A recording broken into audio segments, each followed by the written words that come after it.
তড়িৎ রাসায়নিক কোষ সম্পর্কে জানার আগে আমরা একদম শুরুতে তড়িৎ রাসায়নিক কোষের কিছু এক্সপেরিমেন্ট দেখব। এক্সপেরিমেন্ট মানে হচ্ছে একদম শুরুতে কিভাবে একটা তড়িৎ রাসায়নিক কোষ তৈরি হয় বা ইলেকট্রোকেমিক্যাল সেল তৈরি হয় সেটা নিয়ে দেখব। তার আগে দেখো আমরা এখানে একটা পাত্র দেখতে পাচ্ছি, পাত্রের মধ্যে পানি আছে এবং আমরা করেছি কি পানির মধ্যে জিঙ্কের একটা পাত অথবা জিঙ্ক ধাতুকে ডুবিয়ে রেখেছি। এখন জিঙ্ক ধাতুকে যখন ডুবিয়ে রাখবো, জিঙ্ক হচ্ছে কি একটা সাধারণ মেটাল বা ধাতু, বাট অবশ্যই জিঙ্ক ধাতুর মধ্যে অনেকগুলো জিঙ্কের পরমাণু থাকে এবং যখন আমরা পানির মধ্যে এই জিঙ্ক ধাতুটাকে ডুবিয়ে রাখবো তখন জিঙ্ক ধাতুর পরমাণুর বাইরের দিকের যে অংশগুলো আছে সেই অংশগুলোর মধ্যে কিছু পরিমাণ জিঙ্ক তার ইলেকট্রনটাকে হারিয়ে পানির মধ্যে চলে যাবে। যেমন বিষয়টা এরকম, তুমি দেখতে পাচ্ছ এখানে আমরা জিঙ্কের পাতের একটা পরমাণুর স্ট্রাকচার দেখতে পাচ্ছি। দ্যাট মিনস এখানে গোল গোল অনেকগুলো পরমাণু রয়েছে।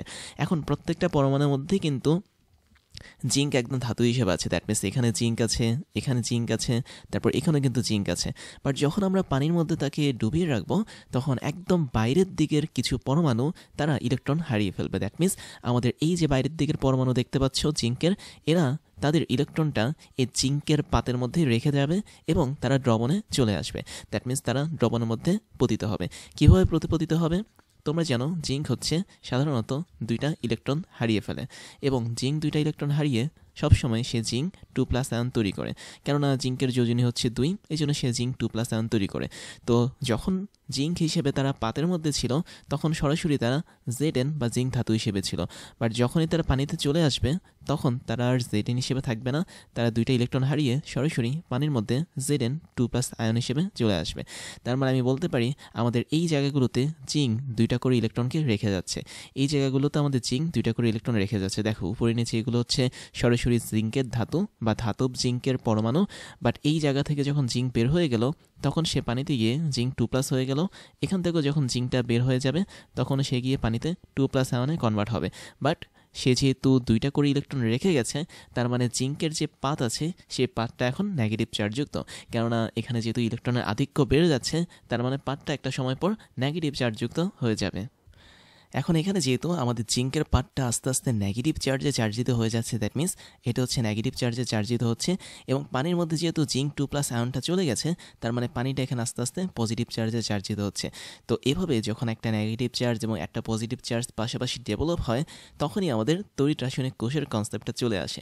খেয়াল করে দেখো আমি কিন্তু এখানে বাইরে থেকে কোনো ব্যাটারি ইউজ করিনি। এখানে তারা নিজেরা একটা সাইড পজিটিভ হয়ে গেছে, একটা সাইড নেগেটিভ হয়ে গেছে। কিন্তু এই ঘটনাটা বেশিক্ষণ ধরে চলতে পারে না, কেননা এটা হচ্ছে ইলেকট্রো নিউট্রালিটি প্রিন্সিপালের বিপরীত।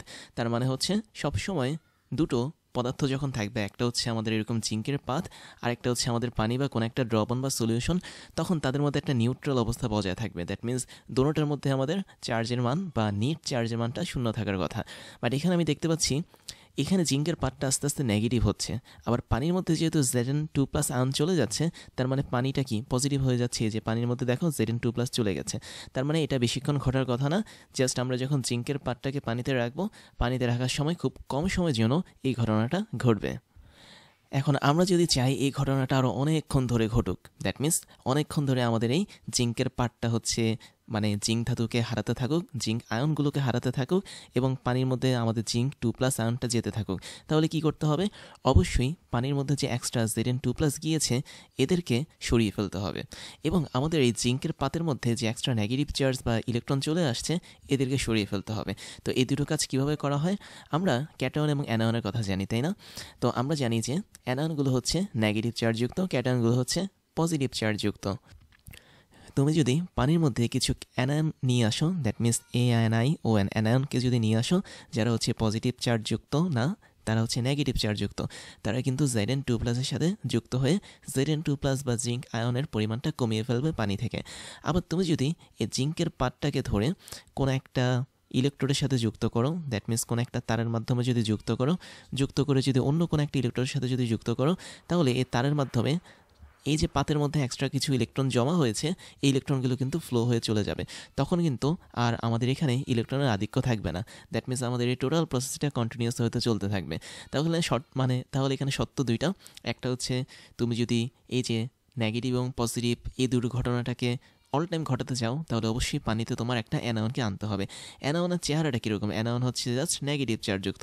তাহলে যাক এন হচ্ছে একটা অ্যানায়ন, ওর উপরে আমরা একটা নেগেটিভ চার্জ দিলাম। তার মানে এই যে আমি এন না দিয়ে অন্য কিছু দিই, ধরা যাক এক্স দিই, তাহলে এই নেগেটিভ চার্জটা যখন পানিতে থাকা এক্সট্রা Zn2+ আয়নকে নিয়ে যেতে থাকবে তার সাথে যুক্ত করে, তখন পানির মধ্যে আর এক্সট্রা Zn2+ আয়ন থাকবে না বা পানিটা আর পজিটিভ হবে না। তখন এই সমস্ত অ্যাটমগুলো খুলে গিয়ে Zn2+ হিসেবে পানিতে চলে আসবে। দ্যাট মিনস আমাদের প্রসেসটা হচ্ছে চলতে শুরু করবে।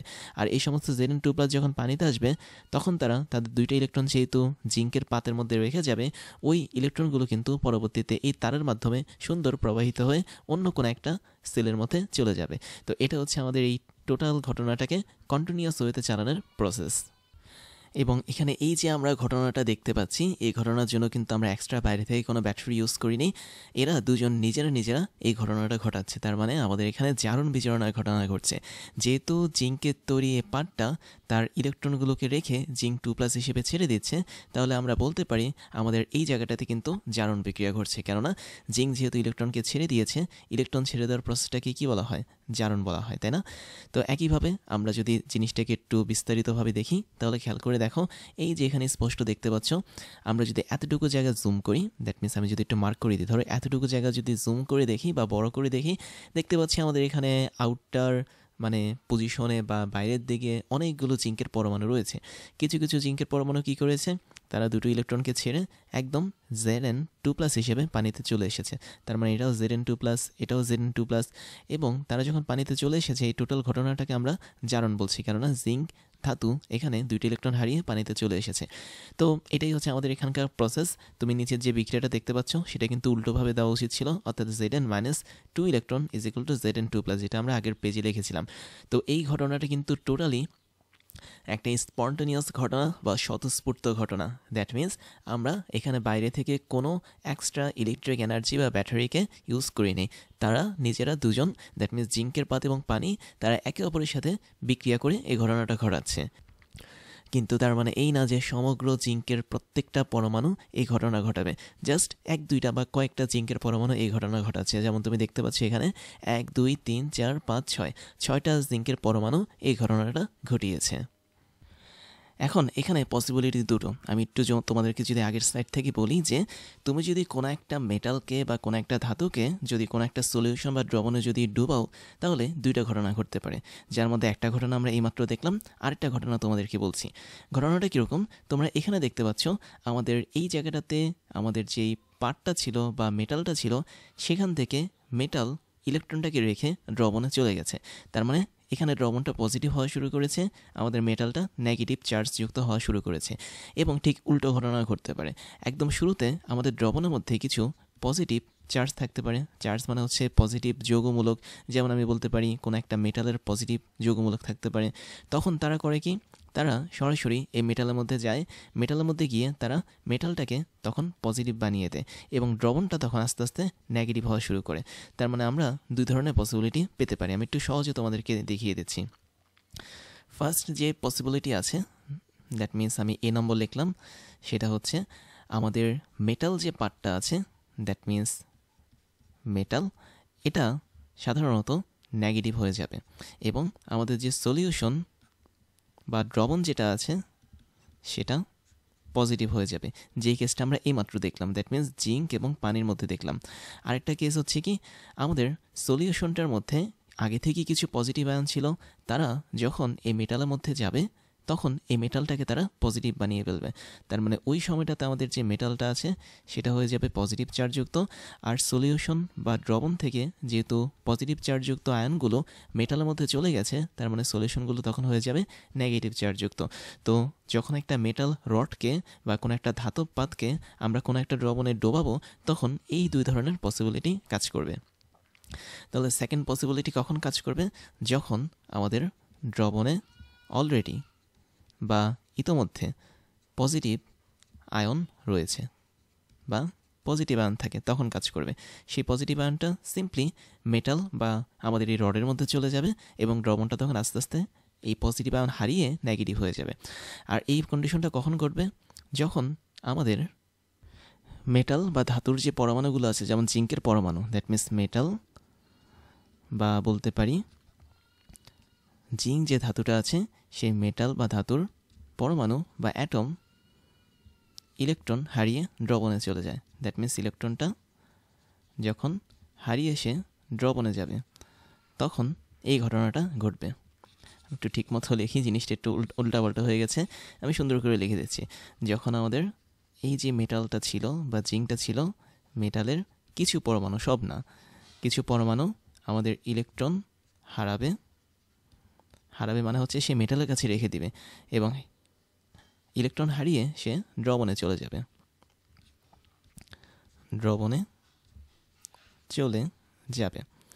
তখন আমাদের হচ্ছে এই ঘটনাটা ঘটবে। তো আমরা এখানে জাস্ট প্রথম ঘটনাটা, দ্বিতীয় ঘটনাটা যেটাই বলি না কেন, এগুলো কিন্তু স্পন্টেনিয়াসভাবে হয় বা বলা যায় স্বতঃস্ফূর্তভাবে হয়। এক্ষেত্রে বাইরে থেকে কোনো প্রকার কোনো বিদ্যুৎ শক্তি ইউজ করা হয় না। এখন দ্রবণটা কিন্তু যেন তেন দ্রবণ হলে হবে না। আমি যেই মেটাল বা যেই ধাতুর ইউজ করবো এখানে, সেই ধাতুর সলিউশন বা দ্রবণ হতে হবে। যেমন তুমি যদি জিঙ্ক ইউজ করো, তাহলে এখানে তোমার জিঙ্কের জন্য সলিউশন হতে হবে জিঙ্কের কোনো একটা লবণ, যেমন জিঙ্ক সালফেট অথবা জিঙ্ক নাইট্রেট। আবার তুমি যদি কপার ইউজ করো, কপারের কোনো একটা মেটাল রড বা ধাতুর পাত যদি ইউজ করো, তাহলে তোমার কপারের কোনো একটা লবণ, যেমন কপার সালফেট, দ্রবণ হতে হবে। তো সেক্ষেত্রে আমরা এখানে জাস্ট ইনিশিয়াল একটা এক্সপেরিমেন্ট দেখানোর জন্য জিঙ্কের সাথে পানিকে দেখিয়েছি। বাট আমরা একটু পরে দেখব যে পানি বাদে আমি যদি অন্য কোনো কিছু দিই তাহলে এখানে কী ঘটনা আসলে ঘটবে। আবার দেখো তো, আমি যদি আরেকবার আগের কন্ডিশনে ফিরে যাই, আমাদের এই নম্বর কন্ডিশনটা ছিল কি, যেটা আমাদের এখানে জিঙ্ক এবং পানির মধ্যে ঘটতো। এক্ষেত্রে মেটাল যেটা, সেটা কিন্তু জারণ বিক্রিয়া তৈরি করতো, তাই না? তার মানে মেটালের মধ্যে আমি বলতে পারতাম জারণ হতো। বাট দ্বিতীয় ঘটনাতে আমি দেখতে পাচ্ছি মেটালের মধ্যে যেটা ঘটছে সেটা কিন্তু জারণ ঘটছে না, সেটা হচ্ছে বিজারণ ঘটছে। কীভাবে? তো তুমি প্রথম কন্ডিশনটা যদি দেখো, আমাদের মেটালটা প্রথমে কী ছিল, নর্মালি নিউট্রাল ছিল, তার মানে ওর মধ্যে কোনো চার্জ ছিল না। পরবর্তীতে সে আস্তে আস্তে নেগেটিভ চার্জ হয়ে গেছে, তার মানে মেটালের পরমাণুগুলো ইলেকট্রন হারিয়ে দ্রবণে চলে যাচ্ছে। তো এই যে ইলেকট্রন হারানোর ঘটনাটা, এটাই কি? অবশ্যই জারণ। আবার আমরা বি নম্বর যে কন্ডিশনটা দেখতে পাচ্ছি, এখানেও কিন্তু মেটালটা প্রথমে কী ছিল, নিউট্রাল ছিল, বাট পরবর্তীতে মেটালটা আস্তে আস্তে পজিটিভ হওয়া শুরু করেছে। কেন? কারণ দ্রবণের মধ্যে থাকা পজিটিভ আয়নগুলো তার সাথে যুক্ত হয়েছে, দ্যাট মিনস তার ইলেকট্রনটা হারানো শুরু করেছে। আর ইলেকট্রনটা এই ক্ষেত্রে যেহেতু আমরা দেখতে পাচ্ছি দ্রবণ থেকে এক্সট্রা আমাদের নেগেটিভ আয়নগুলো পজিটিভ আয়নগুলো এসে এখানে নিউট্রাল হয়ে যাচ্ছে, তখন আমি বলতে পারি এখানে আসলে বিজারণ ঘটছে। দ্যাট মিনস দ্বিতীয় কন্ডিশন, আমাদের দ্রবণ থেকে পজিটিভ কিছু আয়ন আসে এবং এসে এরা মেটাল থেকে ইলেকট্রনগুলোকে টেনে নিয়ে যায়, এবং সেই ক্ষেত্রে যখন ইলেকট্রনগুলোকে টেনে নিয়ে যাবে, তার মানে এই ঘটনাটাই হচ্ছে কি, বিজারণ। তো এখানে আমরা একটা কন্ডিশনে দেখতে পাচ্ছি জারণ ঘটছে, আরেকটা কন্ডিশন আমরা দেখতে পাচ্ছি বিজারণ ঘটছে। এবার আমি কন্ডিশনটা চেঞ্জ করি। আমরা এখন কি করব? আমরা এখন একটা কপার সালফেটের দ্রবণ নেব। তুমি দেখতে পাচ্ছ এখানে একটা কপার সালফেটের দ্রবণ আছে, আর কপার সালফেটের দ্রবণ দেখতে কিন্তু নীল কালারের হয়, তার মানে আমাদের এখানে দ্রবণটা হচ্ছে কপার সালফেট, এবং ওর মধ্যে আমি এই জিঙ্ক ধাতুটাকে ডোবাবো। দ্যাট মিনস আমাদের এখানে কোনো পানি নেই। তখন কি ঘটবে ভালো করে দেখো। তখন যেটা ঘটবে সেটা হচ্ছে আমাদের এখানে দ্রবণের মধ্যে কিন্তু অলরেডি Cu2+ আয়ন থাকবে। আচ্ছা, আমি একটু ঠিকমতো দেখিয়ে দিচ্ছি। এই জায়গাটাতে আমাদের অবশ্যই Cu2+ আয়ন থাকবে এবং SO4 আয়ন থাকবে, এবং জিঙ্ক ধাতু কিন্তু আগের মতোই সেই কাজটা করবে। দ্যাট মিনস জিঙ্কের শেষ কক্ষপথের জিঙ্কের শেষ কক্ষপথ না, আসলে জিঙ্ক ধাতুর পৃষ্ঠের মধ্যে যে অ্যাটমগুলো আছে, আমি একটু গোল গোল করে দেখাচ্ছি এখানে, এই অ্যাটমগুলো কিন্তু কিছু পরিমাণে অবশ্যই দ্রবণে চলে যাবে। কী হিসেবে যাবে? তারা দ্রবণে যাবে হচ্ছে Zn2+ হিসেবে, ইলেকট্রন দুটো হারিয়ে। তখন আর এই জিঙ্ক 2+ আয়নের কোনো সমস্যা ঘটবে না, কেননা দ্রবণে অলরেডি আমি দেখতে পাচ্ছি এখানে সালফেট আয়ন রয়েছে। তার মানে জিঙ্ক করবে কি, কপার সালফেট থেকে এই সালফেট আয়নটাকে নিজের সাথে যুক্ত করে নেবে দ্রবণে গিয়ে। তখন আমাদের দ্রবণে আর Zn2+-এর আধিক্য ঘটবে না, বা দ্রবণটা তখন পজিটিভ হয়ে যাবে না। এবং সেক্ষেত্রে আমি বলতে পারি আমাদের এই যে জিঙ্কের পাতটা আছে, এই পাতের মধ্যে অনেকগুলো জিঙ্ক খসে খসে পড়বে দ্রবণের মধ্যে, এবং তারা সবাই গিয়ে সালফেটের সাথে যুক্ত হবে। তখন হবে কি দেখো, কপার সালফেটের যে কালার সেটা কিন্তু গ্রিন কালারের, আর একটা কপার ধাতুর কালার হচ্ছে অনেকটা রেড কালারের, দ্যাট মিনস লাল কালারের। তো যখন জিঙ্ক দ্রবণ এরকম খসে খসে পড়ে সালফেট আয়নগুলোর সাথে যুক্ত হতে শুরু করবে, তখন এই কপারটা কিন্তু আলাদা হয়ে যাবে। দ্যাট মিনস Cu2+টা তখন কপারে কনভার্ট হবে, এবং তখন ওই দ্রবণটা আস্তে আস্তে নীল থেকে বর্ণহীন হওয়া শুরু করবে, এবং দ্রবণের মধ্যে কপারের অর্ধক্ষেপ পড়বে, দ্যাট মিনস লাল কালারের অর্ধক্ষেপ পড়বে। যেমন পুরো বিষয়টা আমি যদি এখানে একটা বিক্রিয়ার মাধ্যমে দেখাই তাহলে তুমি দেখতে পাচ্ছ এটা হচ্ছে আমাদের একদম ফার্স্ট কন্ডিশন বা ইনিশিয়াল কন্ডিশন, যেখানে আমি কেবলমাত্র জিঙ্কের পার্টটাকে কপার সালফেট দ্রবণে ডুবিয়েছিলাম। তখন কপার সালফেট দ্রবণের রং ছিল হচ্ছে টোটালি নীল কালারের। তো যখন আমাদের জিঙ্কের অ্যাটমগুলো পেয়েই গেল কপার সালফেটকে, তখন কি করবে, আমাদের এই Zn2+ দ্রবণে গিয়ে সরাসরি SO4 2- অ্যাটাক করবে, দ্যাট মিনস ওর সাথে যুক্ত হবে। তারপর কপারগুলো হচ্ছে খুলে খুলে পড়া শুরু করবে। আলটিমেটলি তখন দ্রবণের রঙটা হালকা নীল হওয়া শুরু করবে, দ্যাট মিনস আস্তে আস্তে বর্ণহীন হয়ে যাবে। তুমি সেকেন্ড যে ছবিটা দেখতে পাচ্ছ, সেকেন্ড কন্ডিশন, এখানে দেখতে পাচ্ছ আমাদের জিঙ্কের যে রডটা আছে তার চারপাশে কিন্তু অনেকগুলো এরকম খুলে খুলে পড়ে গেছে জিঙ্কগুলো, এবং এখানে কিছু পরিমাণ কপার অধক্ষিপ্ত হচ্ছে বা কপার জমা হয়েছে, এবং দ্রবণ থেকে যেহেতু কপার সালফেটের কপারটা চলে গেছে তাই দ্রবণটা আস্তে আস্তে হালকা নীলবর্ণ ধারণ করেছে। যদিও এখানে কপারের যে বর্ণ সেটাকে আসলে রেড কালারে দেখানো হয়নি, জাস্ট ব্ল্যাক কালারে দেখানো হয়েছে। তারপর আমি বলবো আমরা রেড কালার ধরে নেব, কেননা কপারের কালারটাই হচ্ছে অধ্যক্ষেপ হলে সেটা রেড কালার বা লাল কালার তৈরি করে। তো এখন এখানে যেরকম বিক্রিয়াটা ঘটে সেটা আমি একটু তোমাদেরকে ভেঙে দেখাচ্ছি। বিক্রিয়াটা এরকম ঘটে যে একদম প্রথমে আমরা Zn পেয়েছিলাম, এটা একটা সলিড হিসেবে ছিল। পরবর্তীতে সে যখন কপার সালফেটে গেল তখন সে দুইটা ইলেকট্রনকে মানে ছেড়ে দিল, দ্যাট মিন্স দুইটা ইলেকট্রন ছেড়ে দিয়ে সে কিসে কনভার্ট হলো, অবশ্যই Zn2+ আয়নে কনভার্ট হবে, এবং এই Zn2+ আয়নটাই কিন্তু পরবর্তীতে দ্রবণে গিয়ে পৌঁছাবে। দ্যাট মিন্স সে যে তার দুইটা ইলেকট্রন ছেড়ে দিয়ে আসলো, এটা কিন্তু তার নিজের শরীরে ছেড়ে দিয়ে আসলো, দ্যাট মিন্স Zn বা জিঙ্কের পাতে ছেড়ে দিয়ে আসলো। তাহলে এটা হচ্ছে বলা যায় একটা জারণ প্রক্রিয়া, যেহেতু আমরা ইলেকট্রনটাকে ছাড়িয়ে ফেলেছি। তারপর দ্রবণে কি ঘটনা ঘটে দেখো, দ্রবণে একদম শুরুতে Cu2+ বা কপার 2+ আয়ন থাকে, যেহেতু কপার সালফেটের সাথে সে যুক্ত। সে কি করবে, তখন এই যে দুইটা ইলেকট্রন ছেড়ে দিল আমাদের, এই দুইটা ইলেকট্রনকে সে গ্রহণ করতে পারবে। অর্থাৎ আমাদের Zn বা জিঙ্কের যে পাত আছে বা ইলেকট্রোড আছে, সেখান থেকে সে দুইটা ইলেকট্রন তখন গ্রহণ করতে পারবে। গ্রহণ করার পর সে সরাসরি কপার সলিডে কনভার্ট হবে। তার মানে আমাদের প্রথম যে অংশটা আমি দেখতে পাচ্ছি, এখানে দেখতে পাচ্ছি হচ্ছে এই ঘটনাটা হচ্ছে জারণ, যেহেতু জিঙ্ক ইলেকট্রন ছেড়ে দিয়েছে, আর এই ঘটনাটা হচ্ছে আমাদের বিজারণ, কেননা কপার এখানে ইলেকট্রন গ্রহণ করেছে। জারণে কি হয়, ইলেকট্রন ছেড়ে দেওয়া হয়, আর বিজারণে কি হয়, ইলেকট্রনটা গ্রহণ করা হয়। তো এই যে জারণ বিজারণ ঘটনাটা টোটালি ঘটলো এখানে, এটার জন্য কিন্তু আমরা বাইরে থেকে কোনো এক্সট্রা ইলেকট্রিক সোর্স বা ব্যাটারি কোনো কিছু কিন্তু অ্যাপ্লাই করিনি। যখন এরকম স্বতঃস্ফূর্তভাবে জারণ এবং বিজারণ ঘটবে দুটো জিনিসের মধ্যে, একটা হচ্ছে মেটাল বা ধাতু, আরেকটা হচ্ছে দ্রবণ বা সলিউশন, তখন আমি বলতে পারি এটা আসলে আমাদের তড়িৎ বিশ্লেষ্য কোষ না, এটা হচ্ছে একটা তড়িৎ রাসায়নিক কোষ। তার মানে এটা হচ্ছে one kind of electrochemical cell. আবার দেখো তো, আমাদের এখানে জিঙ্ক যখন ইলেকট্রনটাকে ছেড়ে দিয়ে দ্রবণে চলে গেল, তখন জিঙ্কের পার্টটা কিন্তু নেগেটিভ হয়ে গেল। আবার দ্রবণে যখন জিঙ্কটা চলে গেল, তখন দ্রবণটা কিন্তু পজিটিভ হয়ে গেল। তার মানে জিঙ্কের পাত হচ্ছে নেগেটিভ, দ্রবণ হচ্ছে পজিটিভ চার্জযুক্ত। তো এই যে পাশাপাশি নেগেটিভ আর পজিটিভ চার্জ যখন যুক্ত অবস্থা থাকে, তখন তাদের মধ্যে একটা বিভব পার্থক্য তৈরি হয়, যেটাকে আমরা পটেনশিয়াল ডিফারেন্স বলে থাকি ইংলিশে। এবং এই বিভবটা কি বলা হয়, ইলেকট্রোড পটেনশিয়াল বা তড়িৎদ্বার বিভব। তার মানে ভালোভাবে মনে রাখো, আমরা এখানে জিঙ্ক এবং এই যে সলিউশন বা দ্রবণটা দেখতে পাচ্ছি, এদের মাঝে অবশ্যই একটা পটেনশিয়াল ডিফারেন্স বা তড়িৎ বিভব পাবো, এবং এই বিভবটার নামই হচ্ছে আমাদের ইলেকট্রোড পটেনশিয়াল বা তড়িৎদ্বার বিভব। তাহলে আমরা এখানে একটা জিনিসের উপস্থিতি পেলাম, সেটা হচ্ছে ইলেকট্রোড পটেনশিয়াল, যেটাকে আমরা বাংলাতে তড়িৎদ্বার বিভব বলে থাকি। এবং ইলেকট্রোড পটেনশিয়াল কীভাবে কাজ করে হাবিজাবি অনেক কিছু নিয়ে আমরা একটা আলাদা ক্লাস বানাবো তোমাদের জন্য। জাস্ট এতটুকু জেনে রাখো, আমাদের কোনো একটা রড বা মেটাল এবং সলিউশন বা দ্রবণ, এদের মাঝে একটা বিভব পার্থক্য অবশ্যই কাজ করবে, সেটাই হচ্ছে তড়িৎদ্বার বিভব।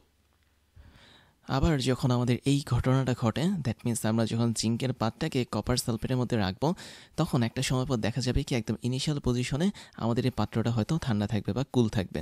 বাট যখন সময় যেতে থাকবে এবং জিঙ্কটা সালফেটের সাথে যখন যুক্ত হতে থাকবে, তখন আস্তে আস্তে আমাদের এই পাত্রের তাপমাত্রাটা বাড়তে থাকবে। তার মানে আমাদের সেকেন্ড কন্ডিশনে আমাদের পাত্রের তাপমাত্রা অনেক বেড়ে যাবে, বা বলা যায় দ্রবণের তাপমাত্রা বেড়ে যাবে, এবং প্রথম ক্ষেত্রে সেটা ঠান্ডা থাকবে। তার মানে এখানে একটা আসলে রাসায়নিক বিক্রিয়া ঘটছে, এবং এই রাসায়নিক বিক্রিয়াটা হচ্ছে তাপ উৎপাদী বিক্রিয়া। অথবা আমরা অন্যভাবে বলতে পারি, আমাদের এখানে যে কেমিক্যাল এনার্জিটা আছে, দ্যাট মিনস জারণ বিজারণ যে বিক্রিয়াটা হলো, সেটাই কিন্তু কেমিক্যাল এনার্জি। তো এই কেমিক্যাল এনার্জিটা কনভার্ট হয়ে যাবে আসলে হিট এনার্জি বা তাপশক্তিতে। তার মানে আমি বলতে পারি আমরা বাইরে থেকে কোনো ইলেকট্রিক্যাল সোর্স বা তড়িৎ উৎস ব্যবহার না করেও শুধুমাত্র রাসায়নিক বিক্রিয়া ঘটাতে পারি এভাবে, এবং সেক্ষেত্রে আমরা কিছু পরিমাণ তাপশক্তি তৈরি করতে পারি। এবং এই যে আমরা তাপশক্তি তৈরি করলাম, শুধু যে তাপশক্তি তৈরি হলো তা না, এখানে আরও একটা শক্তি তৈরি হয় যেটাকে বলা হয় ইলেকট্রিক এনার্জি, তার মানে তড়িৎ শক্তি। তাহলে চিন্তা করে দেখো, আমাদের এটা এমন একটা কোষ বা এমন একটা সেল যেখানে আমরা কেবলমাত্র রাসায়নিক বিক্রিয়া ঘটিয়েছি। কোন জায়গায় রাসায়নিক বিক্রিয়া ঘটেছে সেটা অনেকে কনফিউশনে পড়ো। সেটা হচ্ছে এই যে আমি এখানে দুটো বিক্রিয়া রেখেছি, জিঙ্ক এবং কপারের, এদের মধ্যকার বিক্রিয়াটাই আসলে রাসায়নিক বিক্রিয়া। কেননা এদের একজনের মধ্যে জারণ হয়েছে, একজনের মধ্যে বিজারণ হয়েছে। আর জারণ বিজারণ মানে কি? এক ধরনের রাসায়নিক বিক্রিয়া বা কেমিক্যাল কি বলবো, রিয়াকশন। তাহলে এই রাসায়নিক বিক্রিয়ার ফলে অবশ্যই কিছু রাসায়নিক শক্তি এখানে কাজ করবে। ওই রাসায়নিক শক্তিটাই পরবর্তীতে এই পাত্রের মধ্যে থাকা দ্রবণকে গরম করে দেবে বা হিট এনার্জি তৈরি করবে, এবং এর মাধ্যমে আমরা ইলেকট্রিক্যাল এনার্জি পাবো বা তড়িৎ শক্তি পাবো। তারপরে তুমি যখন এই দুটো বিক্রিয়াকে একত্রিতভাবে লিখবে তখন ঠিক সেটা এই নিচের বিক্রিয়ার মতো হয়ে যাবে। অর্থাৎ তুমি দেখতে পাচ্ছ আমরা যদি উপরে দুটো বিক্রিয়াকে একত্রিত করি তাহলে এখানে মাইনাস 2টা ইলেকট্রন প্লাস 2টা ইলেকট্রন, এই দুটো কাটা যাবে। তো প্রথমে থাকবে হচ্ছে Zn সলিড প্লাস হচ্ছে Cu2 প্লাস, তারপরে সেটা হয়ে যাবে Zn2 প্লাস প্লাস Cu। এখন আরেকটা মজার বিষয় তোমাদেরকে ধরিয়ে দিই, সেটা হচ্ছে ধরো তুমি এখানে জিঙ্কের কোনো পাত্র রাখলে না, তুমি এই জায়গাটাতে নিয়ে আসলে হচ্ছে কপারের পাত্র, আর এই সলিউশন বা বলা যায় দ্রবণ এখানে তুমি নিয়ে আসলে জিঙ্ক সালফেটকে। তখন কি আমাদের এই ঘটনাটা ঘটবে? দ্যাট মিনস স্পন্টেনিয়াস বা কি বলবো, যে স্বতঃস্ফূর্তভাবে কি এই ঘটনাটা ঘটবে? একটু চিন্তা করে উত্তর দিতে পারো, সেটার জন্য আমি তোমাদেরকে সময় দিলাম। আশা করি তোমরা বুঝতে পেরেছো যে এই বিক্রিয়াটা ঘটবে কিনা। আমার মতে এবং তোমাদের মতে, সবার মতে এই বিক্রিয়াটা হবে না। কেননা সক্রিয়তা সিরিজ নিয়ে আমরা পড়েছি, ধাতু সক্রিয়তা সিরিজে জিঙ্কের অবস্থানটা হচ্ছে উপরে, কপারের অবস্থানটা হচ্ছে নিচে। তার মানে জিঙ্ক সহজেই কপারের সাথে থাকা কোনো একটা নেগেটিভ যৌগমূলক যেমন সালফেট, তারপর হচ্ছে ফসফেট বা নাইট্রেট, এগুলোকে সরাতে পারে। বাট কপার তার উপরে থাকা জিঙ্কের শরীর থেকে সালফেট, নাইট্রেট, ফসফেট এই সমস্ত যৌগমূলককে সরাতে পারবে না। তার মানে আমাদের এখানে বিক্রিয়াটা স্বতঃস্ফূর্ত হওয়ার মেন যে শর্তটা, সেটা হচ্ছে যে দ্রবণটা আমরা ইউজ করব সেই দ্রবণটা হতে হবে কম সক্রিয় ধাতুর লবণের। যেমন এখানে আমি দেখতে পাচ্ছি কপার সালফেট, কম সক্রিয় ধাতুর লবণ। আর যে মেটালটা হতে হবে সেটা হতে হবে বেশি পরিমাণ সক্রিয় ধাতুর। জিঙ্ক হচ্ছে একটা বেশি সক্রিয় ধাতু তুলনামূলকভাবে কপারের চেয়ে।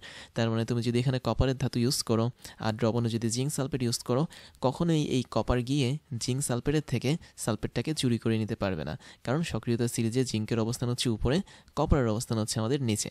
তাহলে তুমি বুঝতে পারছো যে এরকম একটা স্বতঃস্ফূর্ত বিক্রিয়া ঘটানোর জন্য আমাদের কোনো ইলেকট্রিক্যাল সোর্স বা তড়িৎ উৎসের দরকার হয় না। এবং আরেকটা শর্তের দরকার হয়, সেটা হচ্ছে আমরা যে ধাতুটাকে ইউজ করব এই ধাতুটা হতে হবে অবশ্যই বেশি সক্রিয়। আর আমরা যে ধাতুর লবণ ইউজ করব বা সলিউশন হিসেবে যেটাকে ইউজ করব দ্রবণে, সেটা হতে হবে কি কম সক্রিয়। দ্যাট মিনস এটাকে হতে হবে কম সক্রিয় বা কম অ্যাক্টিভ, তুলনামূলকভাবে আর কি। এবার আমাদের মেইন টপিকে চলে আসি, সেটা হচ্ছে তড়িৎ রাসায়নিক কোষ বা ইলেকট্রোকেমিক্যাল সেল। তো তড়িৎ রাসায়নিক কোষের কাহিনী হচ্ছে কি, আমরা যেই সমস্ত কোষের মধ্যে বিদ্যুৎ শক্তি উৎপন্ন করতে পারবো রাসায়নিক শক্তিকে ব্যবহার করে, তারাই হচ্ছে তড়িৎ রাসায়নিক কোষ। দ্যাট মিনস এটা হচ্ছে তড়িৎ বিশ্লেষক কোষের উল্টোটা। আমরা তড়িৎ বিশ্লেষক কোষে কী করতাম, বাইরে থেকে ব্যাটারির মাধ্যমে বিদ্যুৎ দিতাম, ভেতরে হচ্ছে কিছু কেমিক্যাল রিয়াকশন ঘটতো। দ্যাট মিনস ওখানে আমরা বিদ্যুৎ শক্তিটাকে রাসায়নিক শক্তিতে কনভার্ট করতাম। বাট এখানে যেটা করব সেটা হচ্ছে আমরা বাইরে থেকে কোনো পরিমাণ বিদ্যুৎ দিব না, আমরা সেল বা কোষের ভিতরেই রাসায়নিক বিক্রিয়া ঘটাবো, যার ফলে আমাদের বিদ্যুৎ তৈরি হবে। এবং এটার নাম যে শুধুমাত্র ইলেকট্রোকেমিক্যাল সেল তা না, এটার আরও অনেকগুলো নাম আছে, যেমন ডেনিয়েল সেল, ভোল্টাইক সেল, তারপর হচ্ছে ভোল্টাস সেল, তারপর গ্যালভানিক সেল। তো অনেকগুলো নাম আছে, আমরা প্রত্যেকটা নাম আস্তে আস্তে জানবো। এবং আমরা যখন একটা তড়িৎ রাসায়নিক কোষ তৈরি করব, সেক্ষেত্রে আমাদের পাশাপাশি দুইটা পাত্র লাগবে। এবং আমরা একটু আগে দেখেছিলাম না যে জিঙ্কের পাতের সাথে আমরা জিঙ্ক সালফেটকে বা কপার সালফেটকে রেখেছি। তো এরকম আমাদের দুইটা পাত্রের মধ্যে আলাদা দুইটা তড়িৎ বিশ্লেষ্য পদার্থ থাকবে, এবং তাদের মধ্যে একটা করে এরকম পাত বা বলা যায় ধাতু থাকবে। যেমন তোমরা দেখতে পাচ্ছ আমাদের এখানে প্রথম পাত্রের মধ্যে জিঙ্ক সালফেট লবণ আছে, এবং ওর সাথে আমি যে ধাতুটাকে যুক্ত করেছি তড়িৎদ্বার হিসেবে সেটা হচ্ছে জিঙ্ক ধাতু। দ্বিতীয় পাত্রের মধ্যে আমি দেখতে পাচ্ছি কপার সালফেট লবণ আছে, ওর সাথে আমি যে ধাতুটা যুক্ত করেছি সেটা হচ্ছে কপার ধাতু। তাহলে আমাদের এই টোটাল তড়িৎ রাসায়নিক কোষের মধ্যে দুইটা তড়িৎ বিশ্লেষ্য দেখতে পাচ্ছি, একটা হচ্ছে জিঙ্ক সালফেট, একটা হচ্ছে কপার সালফেট, এবং দুইটা তড়িৎদ্বার দেখতে পাচ্ছি, একটা হচ্ছে জিঙ্কের তড়ি আর একটা হচ্ছে কপারের তড়ি। তো এভাবে মিনিমাম দুইটা তড়িৎ বিশ্লেষ্য এবং দুইটা তড়িৎদ্বারের সমন্বয়ে একটা তড়িৎ রাসায়নিক কোষ তৈরি হয়। এবং এদের মধ্যে আমি যদি একটা তড়িৎদ্বার এবং একটা তড়িৎ বিশ্লেষ্য কোষের কথা বলি, দ্যাট মিনস আমি যদি প্রথম পাত্রের কথা বলি, এই টোটালটাকে আমরা তখন বলবো অর্ধকোষ। দ্যাট মিনস এটা হচ্ছে আমাদের অর্ধকোষ, মানে জিঙ্কের অর্ধকোষ, আর এটা হচ্ছে আমাদের কপার বা কপার সালফেটের অর্ধকোষ। তাহলে অর্ধকোষ কনসেপ্টটা ক্লিয়ার। এরকম দুটো অর্ধকোষ মিলে একটা পূর্ণাঙ্গ তড়িৎ রাসায়নিক কোষ তৈরি করে। এখন মজার বিষয় হচ্ছে এরকম দুইটা অর্ধকোষের মধ্যে একটা অর্ধকোষে আমাদের জারণ বিক্রিয়া ঘটে আর একটা অর্ধকোষে আমাদের বিজারণ বিক্রিয়া ঘটে। যেটাতে জারণ বিক্রিয়া ঘটে সেটাকে বলা হয় জারণ অর্ধকোষ, যেটাতে বিজারণ বিক্রিয়া ঘটে সেটাকে বলা হয় বিজারণ অর্ধকোষ। এখন দেখো এখানে টোটাল সিস্টেমটা আসলে কিভাবে কাজ করে সেটা আমরা এখন দেখব। এখানে প্রথম পাত্রে আমরা যে জিঙ্ক এবং জিঙ্ক সালফেট দেখতে পাচ্ছি, জিঙ্ক সালফেট দ্রবণ এবং জিঙ্ক, এদের মধ্যে একটা পটেনশিয়াল ডিফারেন্স বা বিভব পার্থক্য কাজ করে। তার মানে আমি বলতে পারলাম যে তড়িৎদ্বার এবং সলিউশন এদের মাঝে একটা বিভব কাজ করে, যেটাকে বলা হয় তড়িৎ বিভব। তারপরে আমরা এখানে যে কপারের তড়িৎদ্বার দেখতে পাচ্ছি এবং কপার সালফেট দ্রবণ দেখতে পাচ্ছি, আমি দুটো ফোঁটা দিয়েছি আর কি, পয়েন্ট দিয়েছি, এদের মধ্যেও কিন্তু একটা বিভব পার্থক্য বা পটেনশিয়াল ডিফারেন্স কাজ করে। তার মানে দুইটা আলাদা আলাদা তড়িৎ বিশ্লেষ্য পাত্রে দুইটা আলাদা পটেনশিয়াল ডিফারেন্স বা মানে বিভব পার্থক্য কাজ করে। আমাদের টার্গেট হচ্ছে এই দুটো বিভব পার্থক্যকে একত্রিত করা এবং একত্রিত করে এদের মধ্যে বিদ্যুৎ প্রবাহ ঘটানো। সেটা কিভাবে করা হয় আমি যদি মেইন প্রসেসটা বলি, তাহলে চিন্তা করে দেখো, আমাদের প্রথম পাত্রের মধ্যে যে জিঙ্ক সালফেটটা আছে, এই জিঙ্ক সালফেটটা আমাদের অবশ্যই দুইটা জিনিসের সমন্বয়ে গঠিত। একটা হচ্ছে Zn2+ আয়ন আর আরেকটা হচ্ছে SO4 2- আয়ন। আমি কোথায় লিখবো? উপরে লিখি, SO4 2- আয়ন। তো এখানে যেটা ঘটে সেটা হচ্ছে আমাদের এই যে জিঙ্কের যে তড়িৎদ্বারটা আছে, আমি তো বলেছিলাম যে জিঙ্কটাকে আমি যখন কোনো একটা সলিউশন বা দ্রবণে ডুবাবো, তখন তার শেষ যেই পৃষ্ঠটা আছে সেই পৃষ্ঠের মধ্যে থাকা ছোট ছোট কয়েকটা অ্যাটম, তারা হচ্ছে জিঙ্কের পাতের মধ্যে ইলেকট্রনটাকে রেখে তারা Zn2+ হিসেবে দ্রবণে চলে যাবে। তার মানে তুমি দেখতে পাচ্ছ আগে থেকে দ্রবণে কিন্তু Zn2+ আছে, এখন আবার জিঙ্কের পাত থেকে এক্সট্রা কিছু Zn2+ বা জিঙ্কের আয়ন দ্রবণে চলে আসছে। তো দ্রবণে যখন জিঙ্কের এই আয়নগুলো চলে আসবে, তখন কিন্তু আমাদের ইলেকট্রোডের মধ্যে যেহেতু জিঙ্ক দুইটা ইলেকট্রন ছেড়ে আসবে, তার মানে ইলেকট্রোডটা তখন নেগেটিভ চার্জে চার্জিত হবে বা ইলেকট্রনযুক্ত একটা জিঙ্কে রডে কনভার্ট হবে। তার মানে আমাদের জিঙ্কের রড যেটা ছিল সেটা হচ্ছে Zn। এটা কি করবে? দ্রবণটাকে সে কাছে পেয়েছে এবং তার একটা ভালো স্বভাব আছে, সে হচ্ছে কোনো একটা দ্রবণকে যখন কাছে পায় তখন সে দ্রবণে সে জাস্ট কি করে? আয়ন হিসেবে চলে যায়। তার মানে সে তার দুইটা ইলেকট্রন ছেড়ে দিয়ে আসে তার শরীরে বা জিঙ্কের পাতের মধ্যে এবং সে দ্রবণে চলে আসে Zn2+ হিসেবে। তো এই ঘটনাটা কেন ঘটে আমরা একটু আগে জাস্ট দেখেছিলাম, জিঙ্কের স্বভাবটা হচ্ছে এরকম। তো যখন আমরা জিঙ্কটাকে এরকমভাবে পেলাম দ্রবণে Zn2+ হিসেবে, দ্রবণে কিন্তু আগে থেকে আলাদা কিছু Zn2+ ছিল। এই যে আমি একটু রেড কালারে এটা লিখি তাহলে বুঝতে পারবে, আমাদের দ্রবণে আগে থেকে Zn2+ ছিল, এখন কিছু এক্সট্রা নতুন Zn2+ এসেছে। তার মানে দ্রবণটা এখানে আমি বলতে পারি আস্তে আস্তে পজিটিভ চার্জযুক্ত হয়ে গেছে। আবার তড়িৎদ্বার বা বলা যায় জিঙ্কের যে পাথ ছিল, সেখানে যেহেতু দুইটা করে ইলেকট্রন ছেড়ে এসেছে জিঙ্ক, তার মানে এই তড়িৎদ্বারটা এখন নেগেটিভ হয়ে গেছে এবং এই নেগেটিভ তড়িৎদ্বারটা তোমরা এখানে দেখতে পাচ্ছ। যেহেতু জিঙ্কটা দুইটা ইলেকট্রন ছেড়ে দিয়েছে, তার মানে এই ঘটনাটাকে আমরা এখন কি বলবো? অবশ্যই জারণ বলবো। তার মানে জিঙ্কের তড়িৎদ্বার যেটা, সেখানে জারণ ঘটেছে এবং আমরা জানি অ্যানোডে সবসময় জারণ ঘটে বা অক্সিডেশন ঘটে। এজন্য আমরা এই নেগেটিভ যে তড়িৎদ্বারটা দেখতে পাচ্ছি ইলেকট্রনযুক্ত, এটাকে আমরা এখন বলবো অ্যানোড। তো যখন আমরা তড়িৎ বিশ্লেষক কোষ পড়েছিলাম তখন দেখেছিলাম ব্যাটারির পজিটিভ টার্মিনালের সাথে যুক্ত যেই মানে তড়িৎদ্বারটা ছিল সেটাকে অ্যানোড বলতাম, বাট এখানে টোটালি এটা ডিফারেন্ট হয়ে গেছে। যেটা হচ্ছে নেগেটিভ চার্জযুক্ত ইলেকট্রোড, সেটাই হচ্ছে আমাদের কি এখানে অ্যানোড হিসেবে কাজ করবে। তো এখন এই ইলেকট্রনগুলো কি করবে? ইলেকট্রনগুলোটা আর বসে থাকবে না। আমরা কি করলাম? আমরা এই ইলেকট্রনগুলোকে পথ তৈরি করে দিলাম। ইলেকট্রনগুলো করবে কি? সোজা এখান দিয়ে ফ্লো হবে, ফ্লো হয়ে গিয়ে আমাদের অন্য একটা ইলেকট্রোডের কাছে চলে যাবে এবং ওই ইলেকট্রোডটার নাম কি ছিল? কপার ইলেকট্রোড ছিল। তার মানে এখন এখানে যে কপার ইলেকট্রোডটা আছে এটা এখন টোটালি নেগেটিভ চার্জযুক্ত হয়ে যাবে। তার মানে একদম শুরুতে কিন্তু কপার ইলেকট্রোড স্বাভাবিক ছিল বা নিউট্রাল ছিল, বাট জিঙ্ক ইলেকট্রোড থেকে আসা ইলেকট্রনের জন্য কপার ইলেকট্রোডটা এখন নেগেটিভ চার্জযুক্ত হয়ে গেছে। তো যেহেতু আমাদের ইলেকট্রনগুলো জাস্ট জিঙ্কের তড়িৎদ্বার থেকে কপার তড়িৎদ্বারের দিকে চলে আসছে, তাহলে আমি বলতে পারি ইলেকট্রনের ডিরেকশনটা কোন দিক থেকে কোন দিকে, জিঙ্ক থেকে কপারের দিকে। এবং তোমরা তো জানো ইলেকট্রন যেদিকে চলাচল করে কারেন্ট বা বিদ্যুৎ কিন্তু তার অপোজিট দিকে চলাচল করে। তার মানে আমাদের কারেন্ট বা বিদ্যুৎকে আমি যদি আই ধরি তাহলে সেটা অবশ্যই কপার থেকে জিঙ্কের দিকে চলাচল করবে। এবং এই যে আমরা একটা তার দেখতে পাচ্ছি, এই তারের মধ্যে তুমি যদি একটা ভোল্ট মিটার লাগাও বা গ্যালভানোমিটার লাগাও তাহলে দেখবে সেটার যে কাঁটাটা আছে সে কাঁটাটা এদিক ওদিক ঘুরবে, এবং এই কাঁটাটা ঘোরার মাধ্যমে আমরা বলতে পারবো যে হ্যাঁ এখানে আমাদের বিদ্যুৎটা তৈরি হয়েছে বা বিদ্যুৎ চলছে। তাই আই থিঙ্ক আসলে এখানে একটু ঝামেলা হয়েছে, এটা খুব সম্ভবত ভোল্ট মিটার হবে না, এটা হবে গ্যালভানোমিটার। দ্যাট মিনস এটা নর্মালি গ্যালভানোমিটার হবে, কেননা ভোল্ট মিটারকে আমরা কখনোই এখানে সিরিজ হিসেবে লাগাই না। আমরা একটা কাজ করতে পারি, এটাকে আমরা অ্যামিটার হিসেবে ধরতে পারি। তো তোমরা এটাকে ভোল্ট মিটার হিসেবে না ধরে অ্যামিটার হিসেবে ধরতে পারে, কেননা অ্যামিটার কী করে কারেন্টের প্রবাহ মাপতে পারে। তো যখন আমাদের কপারটা অলরেডি নেগেটিভ আয়নযুক্ত হয়ে গেল, তখন হবে কি আমাদের এখানে দ্রবণের মধ্যে কিন্তু অনেকগুলো Cu2+ আয়ন আছে এবং SO4 2- আয়ন আছে, যেহেতু কপার সালফেট দ্রবণ। তো এই Cu2+ আয়নগুলো তখন আকৃষ্ট হবে কপার ইলেকট্রনের কাছে, কেননা কপার একটু আগে ছিল হচ্ছে নিউট্রাল, এখন হয়ে গেছে সে নেগেটিভ। এই নেগেটিভগুলো সে পেয়েছে জিঙ্ক ইলেকট্রনের কাছ থেকে। তো তখন কপার 2+ আয়ন ক্যাথোডের কাছে যাবে, যাওয়ার পর এই জায়গাগুলোতে সে তখন কপার তৈরি করবে, একদম সলিড কপার তৈরি করবে। কেননা ইলেকট্রনটা যখন যুক্ত হবে কপার 2+ আয়নের সাথে, তখন কপারটা নিউট্রাল হয়ে গিয়ে সরাসরি কপার ধাতুতে কনভার্ট হবে। তাহলে আমাদের দ্বিতীয় যে বিক্রিয়াটা দেখতে পাচ্ছি দ্বিতীয় সেলের মধ্যে, সেটা হচ্ছে দ্রবণে অনেকগুলো Cu2+ আয়ন ছিল, তারা আমাদের কপারের ইলেকট্রোড থেকে 2টা করে ইলেকট্রন নেবে, মানে প্রত্যেকটা কপার 2+ আয়ন 2টা করে ইলেকট্রন নেবে। নেওয়ার পর তারা সরাসরি কপার সলিডে কনভার্ট হবে। এবং দেখতে পাচ্ছি এখানে ইলেকট্রনের গ্রহণের ঘটনা ঘটেছে, এবং ইলেকট্রন যেখানে গ্রহণ করা হয় সেই ঘটনাটাকে বলা হয় বিজারণ প্রক্রিয়া। এবং তুমি স্পষ্ট দেখতে পাচ্ছ আমাদের এখানে একদম শুরুর দিকের ঘটনা, যখন আমি যদি কপারের কথা বলি, কপার ইলেকট্রোডের কথা বলি, সেটা কিন্তু পজিটিভ ইলেকট্রোড হিসেবে কাজ করতো, তাই না? সে কিন্তু শুরুতে নেগেটিভ ছিল না, তাকে পরবর্তীতে নেগেটিভ বানানো হয়েছে।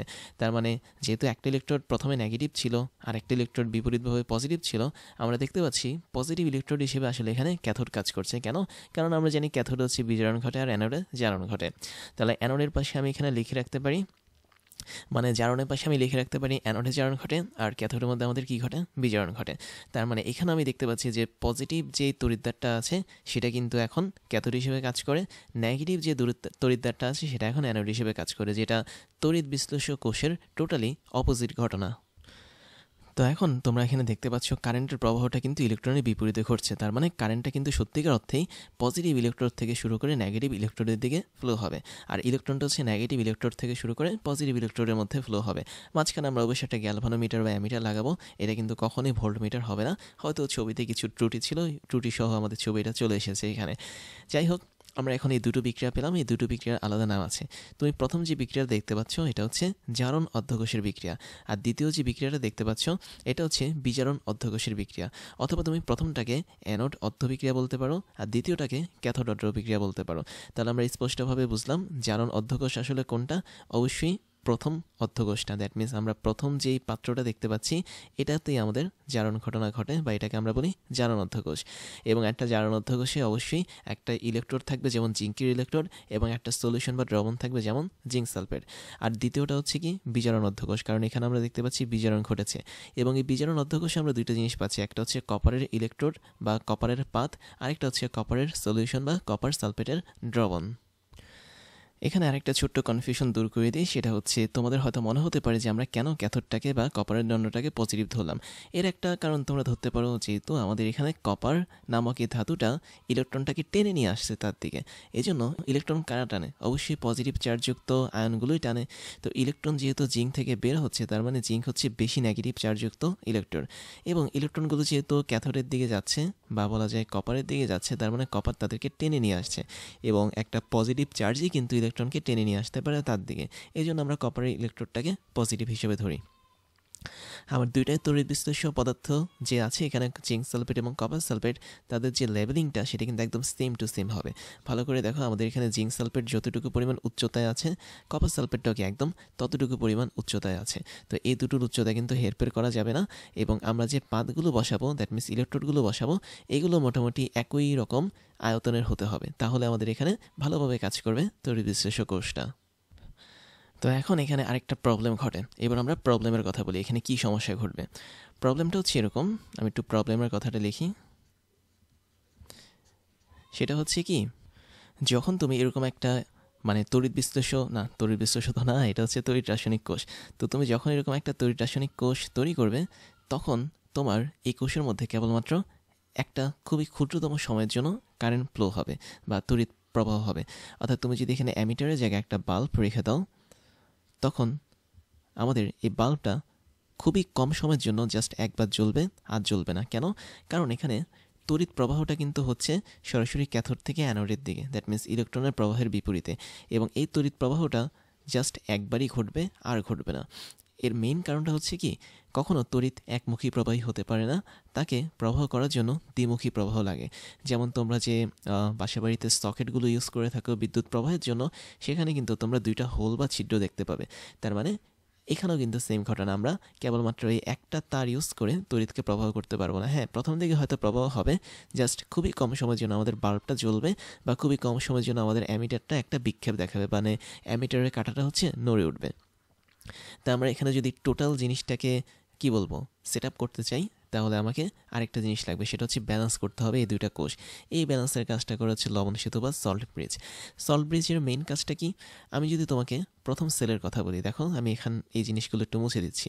ধরো না, মুছে দিলাম না, এগুলো যা আছে তাই থাক। প্রথম যে সেলের কথা যদি বলি, বা প্রথম যে পাত্রের কথা যদি বলি, এখানে কিন্তু কন্টিনিউয়াসলি জিঙ্ক ধাতু ক্ষয় হয়ে দ্রবণে গিয়ে Zn2+ তৈরি করছে, তাই না? তার মানে একটা সময় পর কি হবে, আমাদের এই দ্রবণটা পুরোপুরি পজিটিভ চার্জে চার্জিত হবে। তার মানে দ্রবণের পজিটিভ চার্জগুলো বেড়ে যাবে।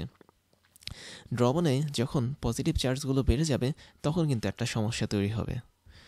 সমস্যাটা হচ্ছে, যেহেতু আমাদের ইলেকট্রোডগুলো মানে জিঙ্কের যে ইলেকট্রোডটা আছে সেটা কিন্তু নেগেটিভ চার্জযুক্ত বা ইলেকট্রনযুক্ত, তখন দ্রবণের পজিটিভ চার্জ করবে কি, এই যে জিঙ্কের পাতের মধ্যে থাকা এক্সট্রা ইলেকট্রন ছিল, এগুলোকে সে নিচের দিকে টানা শুরু করবে। তার মানে তখন জিঙ্ক আর আগের মতো এই ইলেকট্রনটাকে সাপ্লাই করতে পারবে না।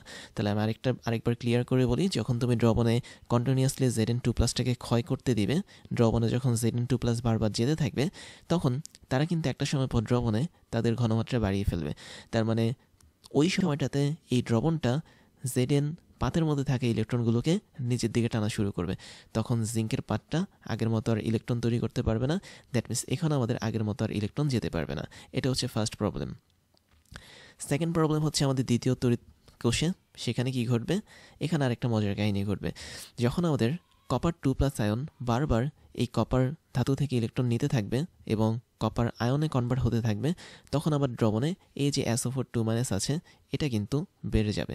কেননা কপার সালফেটকে তুমি ভাঙছো, বারবার ভাঙার পর তোমার Cu2+ তৈরি হচ্ছে, ওগুলো আবার বারবার গিয়ে কী করছে, ইলেকট্রন রিসিভ করে কপার ধাতুতে কনভার্ট হচ্ছে। কিন্তু যেহেতু তুমি SO4 2- ভেঙে ফেলছো, দ্রবণে রাখছো, তার মানে আমাদের এই দ্রবণটা কী হবে, আস্তে আস্তে সম্পূর্ণটা নেগেটিভ হয়ে যাবে। আর এই নেগেটিভ দ্রবণের ভেতরে আমি যদি নেগেটিভ চার্জযুক্ত এই কপারকে রাখি, তাহলে কপারের ইলেকট্রনগুলো যেগুলো এসেছে জিঙ্কের কাছ থেকে, এগুলো SO4 2- অথবা সালফেট আয়ন দ্বারা বিকশিত হবে, কেননা নেগেটিভ আয়নকে বিকর্ষণ করে। তাহলে সালফেট আয়ন জিঙ্কের মধ্যে থেকে আসা কপারের মধ্যে যে ইলেকট্রনগুলো আছে সেগুলোকে বিকর্ষণ করবে, এবং এই বিকর্ষণের ফলে এই ইলেকট্রনগুলো আর এখানে আসতে পারবে না, তারা বাধা খাবে, তারা আবার উল্টো সাইডে যাওয়া শুরু করবে।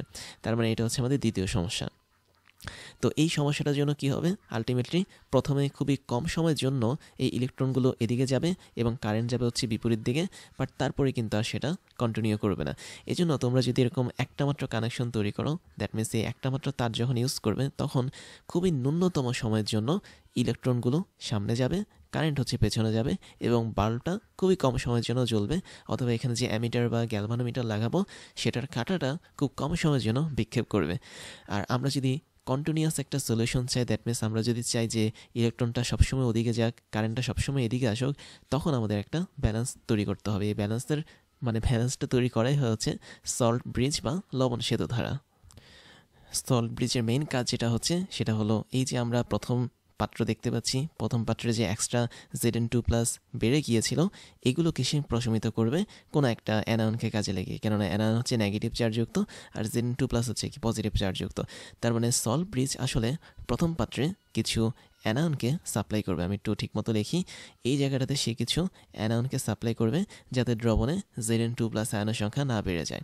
এবং দ্বিতীয় পাত্র যেটা, সেখানে সে কিছু ক্যাটায়নকে সাপ্লাই করবে যাতে দ্রবণে আমাদের SO4 2- আয়নের পরিমাণ না বেড়ে যায়। তাহলে এখানে আমাদের সে কিছু ক্যাটায়নকে সাপ্লাই করবে। তার মানে সল্ট ব্রিজ এভাবে দুইটা পাত্রে অ্যানায়ন এবং ক্যাটায়নকে সাপ্লাই করার মাধ্যমে মোটামুটি একটা ব্যালেন্সিং অবস্থা রাখবে, যার জন্য কন্টিনিউয়াস ওয়েতে এই দুটো সেলের মধ্যে বা অর্ধকোষের মধ্যে বিদ্যুৎ সরবরাহ হবে। তো এখন সল্ট ব্রিজের কথা যদি বলি, তুমি দেখতে পাচ্ছ এটা একটা ইউটিউব শেপ। দ্যাট মিনস এটা আমাদের ওই ইউটিউব না যেটা তোমরা দেখো, এটা সত্যি কথাই ইউ আকৃতির একটা টিউবের মতো। এখানে উল্টাভাবে দেখিয়েছে। আমি জাস্ট এখানে লিখি সল্ট ব্রিজ। আচ্ছা, আমি প্রবলেমটা দেখিয়ে দিচ্ছি। মানে প্রবলেম তো আমরা দেখেছি না, আমরা প্রবলেম লিখি না, আমি একটু প্রবলেমগুলো লিখি। ফার্স্ট প্রবলেম হচ্ছে কি, আমাদের প্রথম যে পাত্রটা আছে সেই পাত্রের মধ্যে Zn2+ অতিরিক্ত পরিমাণ বেড়ে যাবে, আর দ্বিতীয় পাত্রের মধ্যে SO4 2- পরিমাণ অতিরিক্ত পরিমাণ বেড়ে যাবে। এটা হচ্ছে প্রবলেম। আর আমাদের এখানে সল্ট ব্রিজের কথা যদি আমি লিখি, তাহলে সল্ট ব্রিজ হচ্ছে একটা ইউটিউব শেপের একটা পাত্র আর কি। ইউটিউব কেন বলেছি, কারণ ওর শেপটাই কিন্তু ইউ এর মতো। ভালো করে দেখো, জাস্ট ইউ এর মতো। এবং এটা টিউব কেন বলেছি, কারণ ওর ভিতরে নল আছে। এই যে সল্ট ব্রিজের ভিতর টোটালটা একটা নল আছে, এবং এই নলের ভিতরে কয়েকটা পদার্থ আছে। আমি এখন পদার্থগুলোর নাম লিখবো। তোমাদের মনে রাখতে হবে, একটা হচ্ছে আমাদের KCl বা পটাশিয়াম ক্লোরাইড পদার্থ আছে, তারপর হচ্ছে পটাশিয়াম সালফেট আছে, K2SO4 আছে, তারপর তুমি বলতে পারো পটাশিয়াম নাইট্রেট নামক পদার্থ আছে, KNO3, তারপর বলতে পারো অ্যামোনিয়াম ক্লোরাইড নামক পদার্থ আছে। তো মোটামুটি এই কয়টা পদার্থ নিয়ে হচ্ছে আমাদের সল্ট ব্রিজের ভেতরটা গঠিত।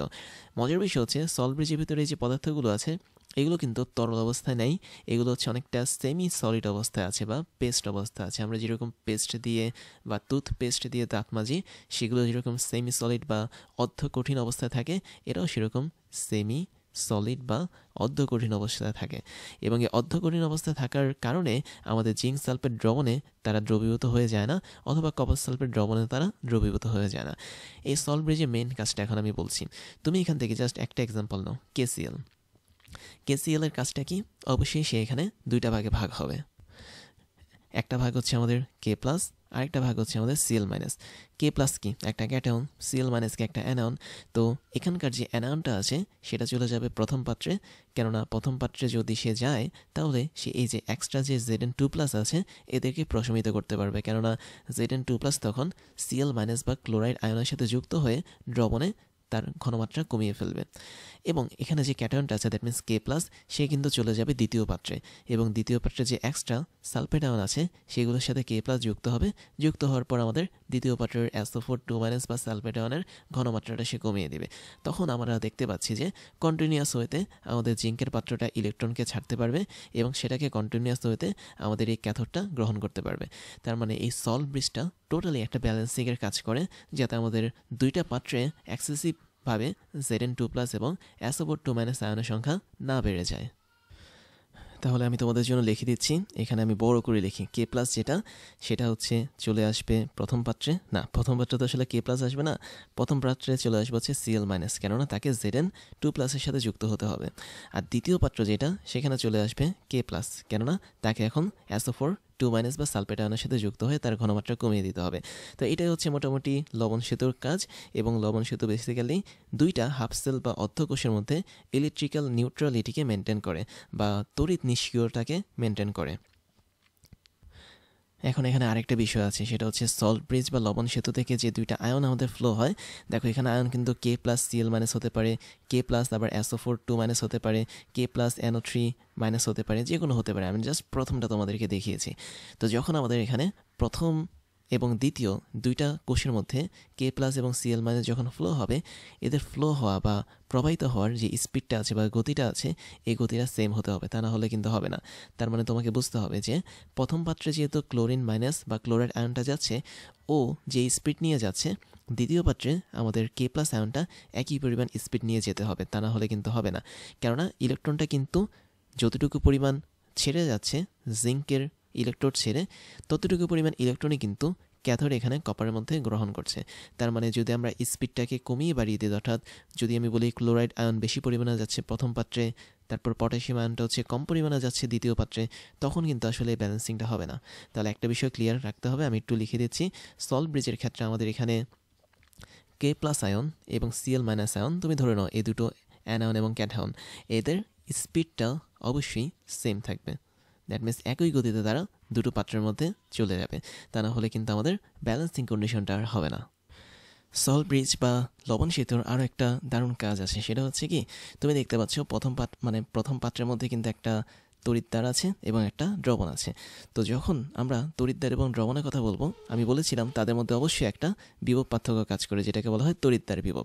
এবং যখন আমরা সল্ট ব্রিজ ইউজ করব না, তখন আমাদের এই তড়িৎদ্বার বিভবটা বেশি পরিমাণে বেড়ে যাবে, কেননা কন্টিনিউয়াসটা আমরা এখানে দেখতে পাচ্ছি দ্রবণে Zn2+ মানটা বাড়ছে এবং আমাদের ইলেকট্রনের মানটাও কিন্তু এই জিঙ্কের ক্যাথোডে বাড়ছে, মানে জিঙ্কের অ্যানোডের মধ্যে বাড়ছে।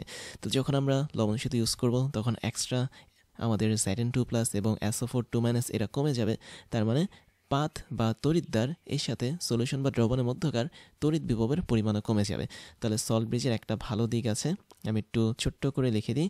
এটা আসলে আমাদের তড়িৎদ্বার বিভবের মান কমিয়ে ফেলে, বা একটা পাথ বা মেটাল এবং ওটা যে সলিউশন বা দ্রবণে বসানো হয়েছে ওদের মধ্যকার তড়িৎ বিভবটাকে কমিয়ে দেয়। তো এটার মেইন কাজটা হচ্ছে তড়িৎ বিভব বা বি, যেটা হচ্ছে তড়িৎদ্বার বিভব, এটাকে কমিয়ে দেয়। তো আই থিঙ্ক তোমরা এটা বুঝতে পেরেছো, আমি মুখে বললাম তেমন কিছু দরকার নেই, জাস্ট ভি বা তড়িৎদ্বার বিভবটাকে সে কমিয়ে দেয়, এখানে আমরা রাখলাম। তো এখন আমাদের একটা মনে কনফিউশন থাকে যে সবসময় কি জিঙ্কের সালফেট এবং কপারের সালফেট মিলিয়ে কি এরকম তড়িৎ রাসায়নিক কোষ তৈরি হয়? আসলে তা না। আসলে বিভিন্ন ধরনের তুমি মেটাল নিয়ে বা তাদের লবণ নিয়ে এরকম তড়িৎ বিশ্লেষক কোষ, মানে তড়িৎ রাসায়নিক কোষ তৈরি করতে পারো। যেমন পরবর্তী পেজে এখানে আমরা দেখতে পাচ্ছি একটা দারুণ তড়িৎ রাসায়নিক কোষ যুক্ত, যেখানে প্রথম পাত্রে আমি দেখতে পাচ্ছি ক্যাডমিয়াম এর লবণ দেওয়া, দ্যাট মিনস ক্যাডমিয়ামের কোনো একটা সলিউশন বা দ্রবণ দেওয়া, এবং ক্যাথোড হিসেবে আমাদের এখানে ক্যাডমিয়াম আমরা ইউজ করেছি, নট ক্যাথোড, আসলে অ্যানোড হিসেবে আমরা ক্যাডমিয়াম ইউজ করেছি। এবং দ্বিতীয় পাত্রে আগের মতোই কপার এর সলিউশন বা দ্রবণ দেওয়া, এবং সেখানে ক্যাথোড হিসেবে আমরা কপারকে ইউজ করেছি। তো সেক্ষেত্রে আমরা কি করলাম, জাস্ট তার দিয়ে এই দুটোকে আটকে দিলাম, মাঝখানে একটা অ্যামিটার বা ভোল্টমিটার বা গ্যালভানোমিটার রাখলাম জাস্ট রিডিং দেখার জন্য যে তার মধ্যে দিয়ে কি পরিমাণ কারেন্ট যাচ্ছে সেটা। আর মাঝখানে দেখো একটা ইউ আকৃতির টিউব নিয়েছি, দ্যাট মিনস এটাই হচ্ছে আমাদের সেই ইউটিউব, নট ইউটিউব, এটা আসলে ইউটিউব। এবং ইউটিউবটা হচ্ছে ইউ শেপের এবং সেটা হচ্ছে সল্ট ব্রিজ হিসেবে কাজ করবে। তার ভিতরে তুমি KCl রাখতে পারো, K2SO4 রাখতে পারো, যা খুশি রাখতে পারো, এবং অবশ্যই সেটা সেমি সলিড অবস্থা থাকতে হবে। অ্যানোডে বিক্রিয়া দেখতে পাচ্ছ, ক্যাথোডে বিক্রিয়া দেখতে পাচ্ছ, সব কিছু হচ্ছে সেম আগের মতোই, জাস্ট আমরা এখানে জিঙ্কটাকে রিপ্লেস করে দিয়েছি ক্যাডমিয়াম হিসেবে, এবং ওভারঅল যে রিয়াকশনটা সেটাও দেখতে পাচ্ছি এরকম। তার মানে এই যে এখানে একটা ঘটনা আমরা দেখতে পাচ্ছি, এখানে আমরা বাইরে থেকে কিন্তু কোনো ইলেকট্রিসিটি সাপ্লাই করিনি, এই ভোল্টমিটারও কিন্তু কোনো বাইরে থেকে তড়িৎ সাপ্লাই করবে না। এখানে দ্রবণ কি করেছে, দুইটা দ্রবণ একে অপরের সাপেক্ষে ইলেকট্রনগুলোকে আদান প্রদান করার মাধ্যমে একটা রাসায়নিক বিক্রিয়া তৈরি করেছে, এবং এই যে ইলেকট্রনের আদান প্রদান হয় যখন, তখন সেখানে একটা এনার্জি তৈরি হয় যেটাকে বলা হয় ইলেকট্রিক্যাল এনার্জি বা তড়িৎ শক্তি। তাহলে চিন্তা করে দেখো, আমরা এখানে জারণ বিজারণ বিক্রিয়ার মাধ্যমে ইলেকট্রনের আদান প্রদান করেছি। ওই জারণ বিজারণ বিক্রিয়াটা হচ্ছে কি কেমিক্যাল শক্তি বা রাসায়নিক শক্তি তৈরি করে, এবং সেই কেমিক্যাল শক্তি বা রাসায়নিক শক্তিটা এখানে ইলেকট্রিক্যাল এনার্জি বা তড়িৎ শক্তি তৈরি করেছে, যার মাধ্যমে আমাদের এই ভোল্টমিটারটা রিডিং দিচ্ছে। অথবা এর জায়গায় আমি যদি কোনো একটা বাল্ব যুক্ত করতাম, তাহলে সেই বাল্ব বা লাইটটাও কিন্তু চলতো, তার মানে সেটা কি একটা ইলেকট্রিক্যাল এনার্জি তৈরি করতো। তাহলে মেইন কথা হচ্ছে আমরা এখানে কেমিক্যাল এনার্জিটাকে কনভার্ট করেছি ইলেকট্রিক্যাল এনার্জিতে, এবং এটাই হচ্ছে একটা তড়িৎ রাসায়নিক কোষ বা ড্যানিয়েল সেলের মেইন বৈশিষ্ট্য। তো এই জিনিসটা তোমরা অবশ্যই মনে রাখবে, কেমিক্যাল এনার্জিটা যেখানেই ইলেকট্রিক্যাল এনার্জিতে কনভার্ট হবে সেটাই হচ্ছে আমাদের ড্যানিয়েল সেল বা তড়িৎ রাসায়নিক কোষ। বাট অবশ্যই মনে রাখবে, তুমি যদি এখানে ইউটিউব বা বলা যায় সল্ট ব্রিজ বা লবণ সেতু যদি ইউজ না করো, তাহলে একদম শুরুতে ইনিশিয়ালি খুবই কম সময়ের জন্য আমাদের এই ভোল্টমিটারটা একটা রিডিং দেখাবে, তারপর আর কোনো রিডিং দেখাবে না। তার মানে খুবই কম সময়ের জন্য জাস্ট একমুখী ইলেকট্রনের প্রবাহ ওদিকে ঘটবে, এবং একমুখী কারেন্টের প্রবাহ তার বিপরীত দিকে ঘটবে, এবং এটা খুবই মিনিমাম একটা সময়ের জন্য হবে। আর তুমি যদি কন্টিনিউয়াসলি এই কারেন্টের প্রবাহ এবং ইলেকট্রনের প্রবাহটা রাখতে চাও, বজায় রাখতে চাও, তাহলে অবশ্যই তোমাকে ব্যালেন্স করতে হবে দুইটা তড়িৎ কোষকে, যার জন্য আমরা এখানে লবণ সেতু বা ইউটিউবকে ইউজ করে থাকি। তারপরে এখানে আরেকটা কথা বলতে আমি ভুলে গিয়েছি, আমরা যেহেতু এখানে একটা নির্দিষ্ট পরিমাণ বিদ্যুৎ বা পটেনশিয়াল ডিফারেন্স তৈরি করছি, এই পটেনশিয়াল ডিফারেন্স বা ভোল্টেজটা হচ্ছে মোটামুটি 1.1 ভোল্ট।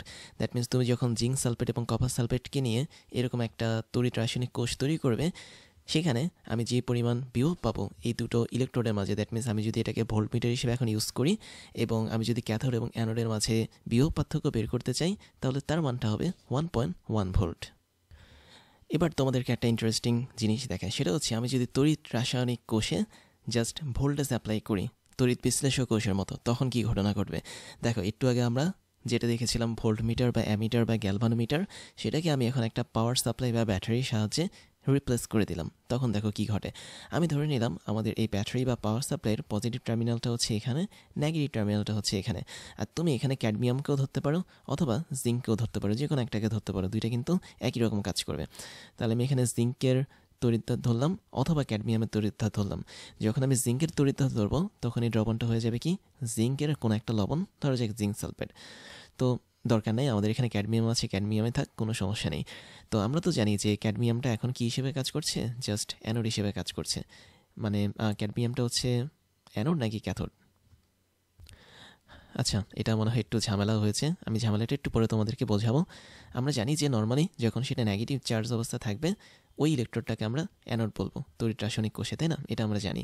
আর যেটা পজিটিভ চার্জ অবস্থা থাকবে সেটাকে আমরা মোটামুটি ক্যাথোড বলবো। তো এটা কেন অ্যানোড আর ক্যাথোড বলেছে আমি একটু পরে বোঝাচ্ছি। আমি জাস্ট এখানে আগের মতোই অ্যানোড এবং ক্যাথোড লিখে দিচ্ছি। তো এখন দেখো, তড়িৎ রাসায়নিক কোষ হিসেবে যখন তারা কাজ করবে তখন তার অ্যানোডটা হচ্ছে নেগেটিভ চার্জযুক্ত, ক্যাথোডটা হচ্ছে কি আমাদের পজিটিভ চার্জযুক্ত, তাই না? যদি আমি বলি যে আমাদের এই তড়িৎ রাসায়নিক কোষের যতটুকু ভোল্টেজ তৈরি হয়েছে সেটা ছিল 1.1 ভোল্ট, যেটা আমি একটু আগে বললাম, সেটা যদি হয়ে থাকে এবং আমাদের এই পাওয়ার সাপ্লাইটা যদি 1.1 ভোল্টের চেয়ে কম পরিমাণ ভোল্টেজ অ্যাপ্লাই করে, যেমন তুমি দেখতে পাচ্ছ আমরা, আচ্ছা আমি একটা কাজ করি, আমি এখানে 3টা কন্ডিশন দিই, তাহলে তোমাদের বুঝতে সুবিধা হবে। আমি এখানে 3টা কন্ডিশন দেবো, এ কন্ডিশন, বি কন্ডিশন এবং সি কন্ডিশন। প্রথম কন্ডিশন দেখো, আমরা অ্যানোডের সাথে বা নেগেটিভ তড়িৎদ্বারের সাথে ব্যাটারির পজিটিভ টার্মিনাল কানেক্ট করেছি বা পাওয়ার সাপ্লাইয়ের পজিটিভ টার্মিনাল কানেক্ট করেছি, আর ক্যাথোড বা মানে পজিটিভ তড়িৎদ্বারের সাথে ব্যাটারির নেগেটিভ টার্মিনাল কানেক্ট করেছি। প্রথম কেস হচ্ছে কি, আমরা প্রথমে ধরে নিলাম আমাদের এই তড়িৎ রাসায়নিক কোষের থেকে তৈরি হওয়া ভোল্টেজটা হচ্ছে 1.1 ভোল্ট। তাই যদি হয় আমরা একদম শুরুতে কতটুকু পরিমাণ ভোল্টেজ অ্যাপ্লাই করব, এর চেয়ে কম অ্যাপ্লাই করবো, that means smaller then 1.1 volt. তাই কিন্তু করা হয়েছে। দেখো 0.7 ভোল্ট যেটা, 74 ভোল্ট যেটা, সেটা কিন্তু 1.1 ভোল্টের চেয়ে অনেক কম। তাহলে এই কেসটাতে তখন যেটা ঘটবে সেটা হচ্ছে আমাদের তড়িৎ রাসায়নিক কোষটা ঠিক আগের মতোই কাজ করবে। দ্যাট মিনস এটা সত্যিকার অর্থে একটা তড়িৎ রাসায়নিক কোষ হিসেবে কাজ করবে। কেননা যেহেতু আমাদের এখানে 1.1 ভোল্ট এর কম পরিমাণ ভোল্টেজ আমরা অ্যাপ্লাই করেছি পাওয়ার সাপ্লাইয়ের মাধ্যমে, তার মানে আমাদের এই তড়িৎ রাসায়নিক কোষটা চেঞ্জ হবে না, সে আগের মতো করেই 1.1 ভোল্ট পরিমাণ তৈরি করতে পারবে ওই দুটো টার্মিনালে। দ্যাট মিনস একটা হচ্ছে ক্যাথোডের টার্মিনাল, একটা হচ্ছে অ্যানোডের টার্মিনাল। কিন্তু আমি যদি পাওয়ার সাপ্লাইয়ের ভোল্টেজটা ঠিক 1.1 ভোল্ট করে দিই তখন প্রবলেম। কেন? কারণ আমি দেখতে পাচ্ছি অ্যানোড বা নেগেটিভ তড়িৎদ্বারের সাথে ব্যাটারির পজিটিভ টার্মিনালটা কানেক্টেড, আবার কপার বা ক্যাথোডের পজিটিভ টার্মিনালের সাথে ব্যাটারির নেগেটিভ টার্মিনালটা কানেক্টেড। তার মানে টোটালি অপোজিট কানেকশনে কানেক্টেড। এবং আমি যখন 1.1 ভোল্ট সরাসরি পাওয়ার সাপ্লাই দিয়ে অ্যাপ্লাই করব, তখন এই 1.1 ভোল্ট করবে কি, আমাদের এই তড়িৎ বিশ্লেষক কোষ থেকে তৈরি হওয়া 1.1 ভোল্টটাকে টোটালি নিউট্রাল করে দিবে বা বলা যায় প্রশমিত করে দিবে। কেননা আমরা এখানে বিপরীত কানেকশনে তাদেরকে যোগ করেছি, প্লাসের সাথে মাইনাস, মাইনাসের সাথে প্লাস। ওই মুহূর্তে আমি বলতে পারি আমাদের এই টোটাল সেলের মধ্যে দিয়ে কোনো পরিমাণ কোনো তড়িৎ তৈরি হবে না। দ্যাট মিনস ওর টোটাল আউটপুটটা হবে 0 ভোল্ট। দ্যাট মিনস একটু আগে আমি দেখছিলাম যে 1.1 ভোল্ট তৈরি হয়েছিল, দ্যাট মিনস এই কন্ডিশনে আমি দেখছিলাম যে 1.1 ভোল্ট তৈরি হওয়ার মতো একটা পসিবিলিটি তার মধ্যে ছিল, বাট এখন সেই পসিবিলিটিটা তার মধ্যে নেই। ফাইনাল মোমেন্ট, আমি যদি আমাদের এই 1.1 ভোল্টের চেয়েও বেশি পরিমাণ ভোল্টেজ অ্যাপ্লাই করি তখন কি হবে? দ্যাট মিনস আমি এখানে পাওয়ার সাপ্লাইয়ের মাধ্যমে বা ব্যাটারির মাধ্যমে এই জায়গাটাতে 0.74 এটা ইউজ না করে আমি 2.5 ভোল্ট দিলাম, ধরো যেটা হচ্ছে 1.1 ভোল্টের চেয়ে বেশি। তখন যেটা ঘটবে সেটা হচ্ছে টোটালি উল্টা ঘটনা ঘটবে। তখন আমাদের এই ব্যাটারিটা এই টোটাল তড়িৎ বিশ্লেষণ মানে তড়িৎ রাসায়নিক কোষটাকে চালানো শুরু করবে। দ্যাট মিনস এই কন্ডিশনে আমাদের টোটাল তড়িৎ রাসায়নিক কোষটা কনভার্ট হয়ে যাবে তড়িৎ বিশ্লেষক কোষে। যেহেতু আমি দেখতে পাচ্ছি 2.5 ভোল্টটা 1.1 ভোল্টের চেয়ে বেশি, তার মানে সত্যিকার অর্থে এই ক্যাডমিয়ামটা বা ক্যাডমিয়ামের এই পার্টটা নেগেটিভ না হয়ে পজিটিভ হয়ে যাবে এবং কপারের এই পার্টটা পজিটিভ না হয়ে তখন নেগেটিভ হয়ে যাবে। তার মানে কপারের পাত যখন নেগেটিভ হয়ে যাবে তখন সেটা কিসে কনভার্ট হবে? অবশ্যই অ্যানোড হিসেবে কনভার্ট হবে, তখন সেটা আর ক্যাথোড থাকবে না। এবং ক্যাডমিয়ামের যে পাত আছে সেটা তখন আর অ্যানোড থাকবে না, সেটা তখন ক্যাথোড হিসেবে কনভার্ট হবে। তার মানে টোটাল ঘটনাটা এখন উল্টে যাবে, এবং এই ঘটনাটাকেই আমরা কিন্তু তড়িৎ বিশ্লেষ্য কোষ হিসেবে চিনি। অর্থাৎ আমাদের ক্যাডমিয়ামের যে পার্টটা আছে সেটা আর এরকম নেগেটিভ থাকবে না, কপারের যে পার্টটা আছে সেটা আর পজিটিভ থাকবে না, তারা টোটালি চেঞ্জ হয়ে যাবে। ক্যাডমিয়াম হয়ে যাবে তখন ক্যাথোড এবং কপার হয়ে যাবে তখন অ্যানোড। এবং এটা কখন ঘটেছিল? যখন আমরা তড়িৎ বিশ্লেষ্য কোষ নিয়ে কাজ করতাম তখন।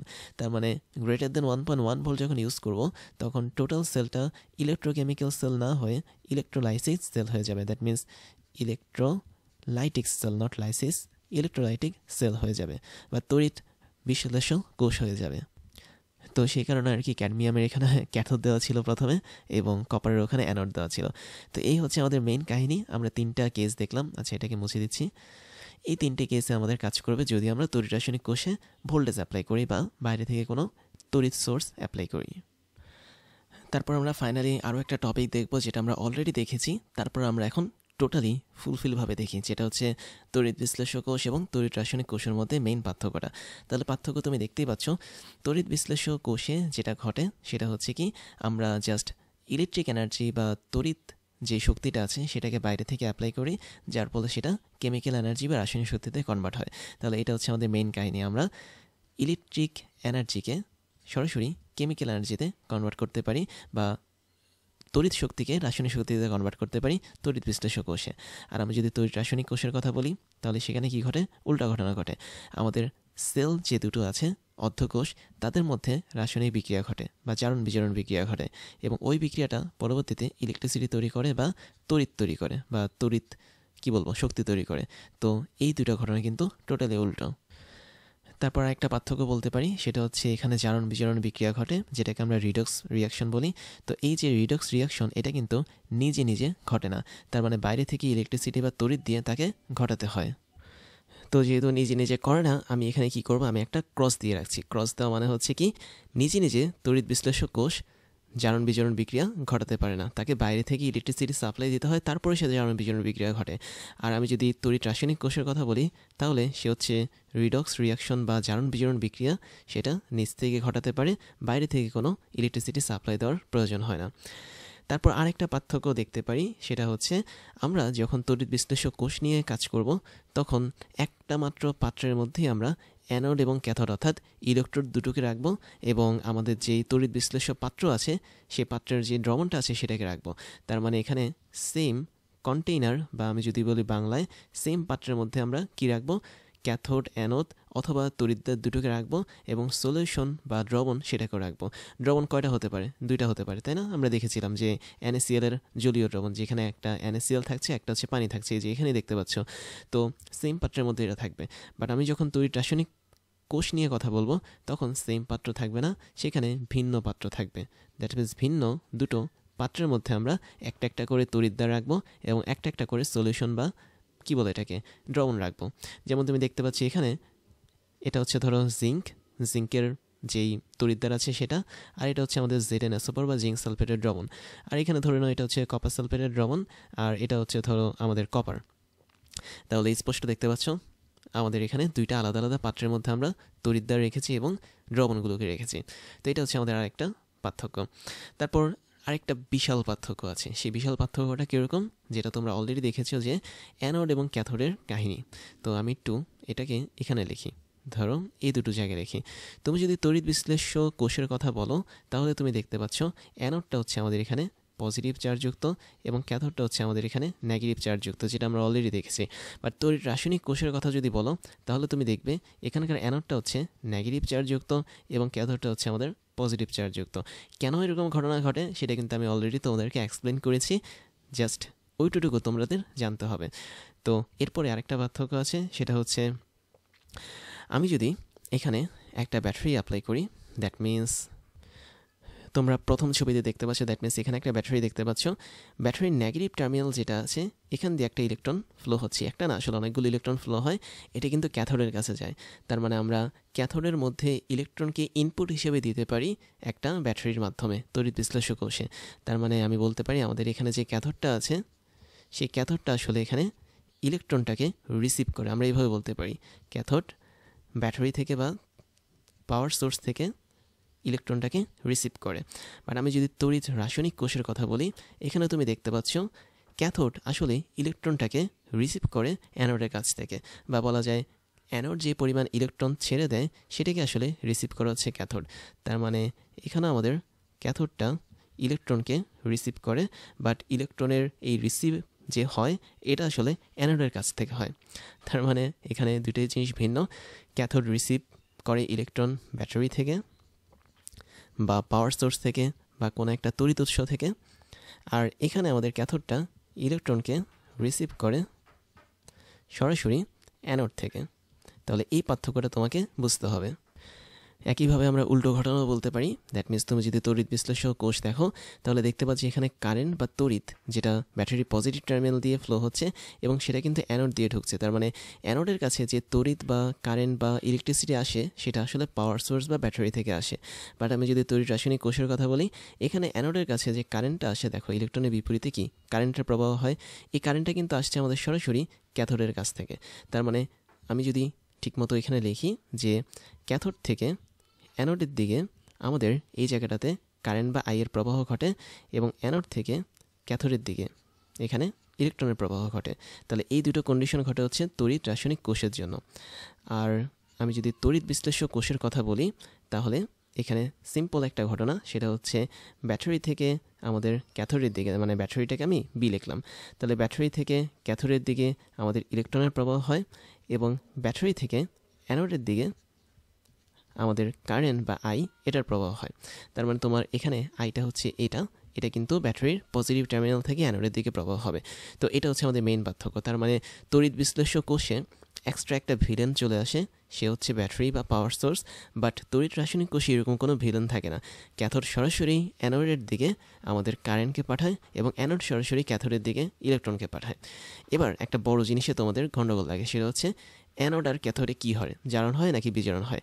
আমরা তড়িৎ বিশ্লেষক কোষের জন্য দেখেছিলাম অ্যানোডে সবসময় জারণ ঘটে, দ্যাট মিনস এ মানে হচ্ছে অ্যানোড, আর ক্যাথোড যেটা সেটা হচ্ছে বিজারণ ঘটে। এটা কিন্তু আমরা তড়িৎ বিশ্লেষক কোষে অলরেডি দেখেছিলাম। সেম ঘটনা কিন্তু তড়িৎ রাসায়নিক কোষেও ঘটে। তার মানে আমরা অ্যানোডের মধ্যে জারণ দেখতে পারবো তড়িৎ রাসায়নিক কোষের জন্য এবং ক্যাথোডের মধ্যেও বিজারণ দেখতে পারবো তড়িৎ রাসায়নিক কোষের জন্য, এবং এটা দুটো কোষের কোনোটার মধ্যে চেঞ্জ হয় না। তাই আমি এটাকে একটু ব্র্যাকেট দিয়ে রাখলাম এবং এক্সট্রা একটা স্টার দিয়ে রাখলাম, কেননা আমরা যে কোনো প্রবলেম সলভ করতে পারবো কেবলমাত্র এই দুটো কন্ডিশন ইউজ করে। সবসময় মনে রাখবা অ্যানোডে জারণ বিক্রিয়া ঘটে, ক্যাথোডে বিজারণ বিক্রিয়া ঘটে, আর বাকি সব কিছু কিন্তু সেম হয় না। দ্যাট মিনস দুটোর জন্য, দুটো ভিন্ন কোষের জন্য সব ঘটনা ভিন্ন ভিন্ন হয়। কেমন এই একটা ঘটনাই সেম থাকে। এবার ওয়েডিমির পক্ষ থেকে তোমাদের জন্য থাকছে দারুণ কিছু সারপ্রাইজ, যার প্রথমটা হচ্ছে ডিজিটাল লাইব্রেরি। আমাদের এই লাইব্রেরির লিঙ্ক তুমি পেয়ে যাবে এই ক্লাসের ডিসক্রিপশন বক্সে, যেখানে আমাদের প্রত্যেকটা ক্লাসের লিঙ্ক এবং নোটগুলো পেয়ে যাচ্ছ কেবলমাত্র এক ক্লিকে। তুমি তোমার পছন্দের মতো যে কোনো সাবজেক্টের ক্লাস করতে পারবে এই লাইব্রেরি থেকে, যে কোনো ক্লাসের নোট তুমি ডাউনলোড করতে পারবে দেশের অন্যতম এই বড় ডিজিটাল লাইব্রেরি থেকে। এরপর তোমাদের জন্য থাকছে আমাদের বেস্ট রিসোর্স থেকে তৈরি করা ক্লাসগুলো, যেখানে আমরা বিশ্বের টপ লেভেলের বইগুলো ফলো করে তোমাদের জন্য ক্লাসগুলো বানিয়ে থাকি। সেই সাথে আমাদের অনেকগুলো অফিসিয়াল বই আছে, যার মধ্যে হাজারো প্রবলেমগুলো নিয়ে আমরা তোমাদের জন্য ক্রাশ চ্যালেঞ্জগুলো বানাই, যেগুলো আমরা ধরে ধরে তোমাদেরকে সলভ করাই।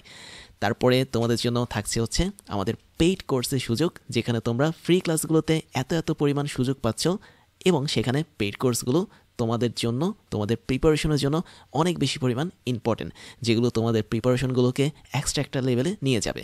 আমাদের পেইড কোর্সগুলো সম্পর্কে ডিটেলস জানার জন্য তোমরা আমাদের এই ক্লাসের ডিসক্রিপশন বক্সে যেতে পারো।